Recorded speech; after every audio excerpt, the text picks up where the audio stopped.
Welcome back to the podcast. Today's episode is not an easy one to talk about.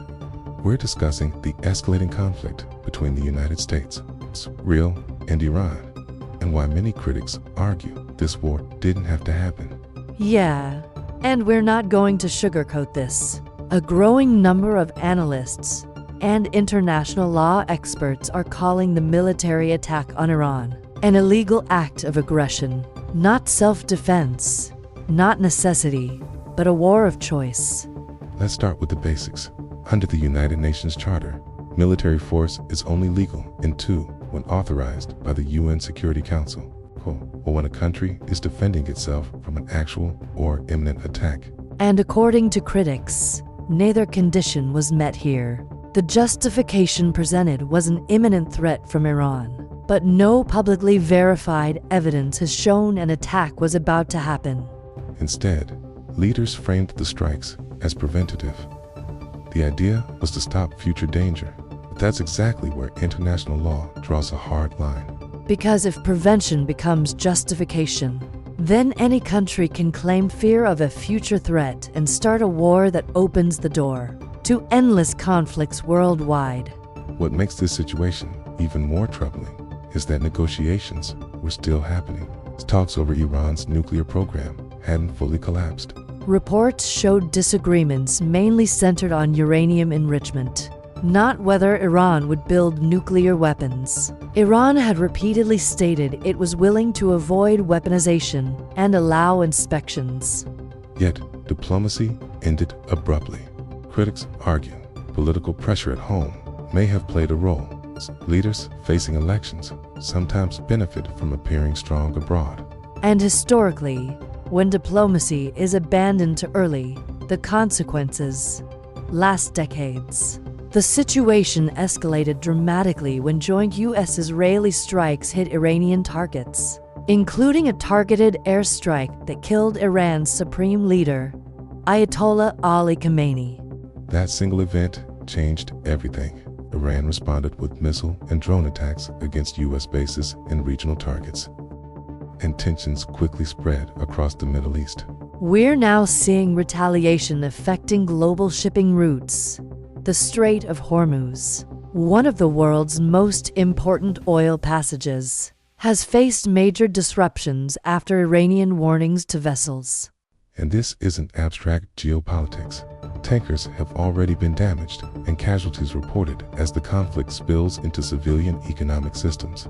Supporters of the war sometimes argue humanitarian motives, saying removing an oppressive regime helps the Iranian people. But humanitarian intervention has strict standards. It's meant to stop ongoing mass slaughter, not punish past repression. And war itself creates civilian casualties.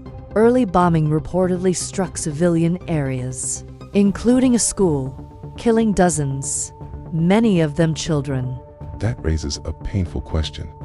Can violence meant to liberate people end up harming them more? The global response has been cautious at best.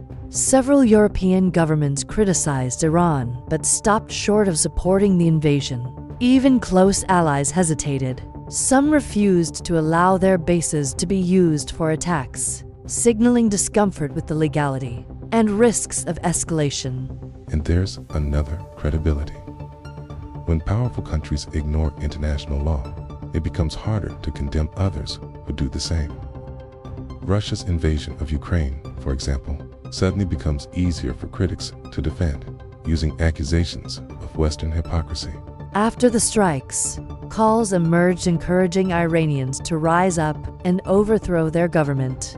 But history shows regime change from outside intervention rarely goes as planned. Iraq and Libya are constant reminders.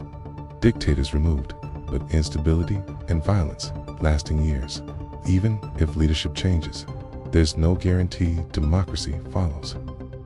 Power vacuums often produce chaos rather than freedom. The war is already expanding beyond Iran. Iranian-aligned groups have launched retaliatory strikes, and fighting has spread into neighboring regions. Experts warn conflicts like this rarely stay contained. What begins as a targeted strike can evolve into a regional war involving multiple actors.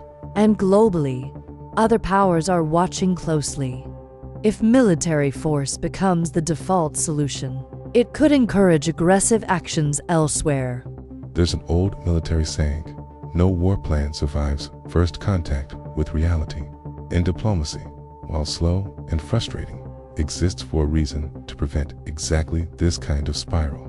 A world where major decisions about life, death, and entire nations depend on unilateral military action is a dangerous one. Because once the rule becomes might makes right, no country is truly safe.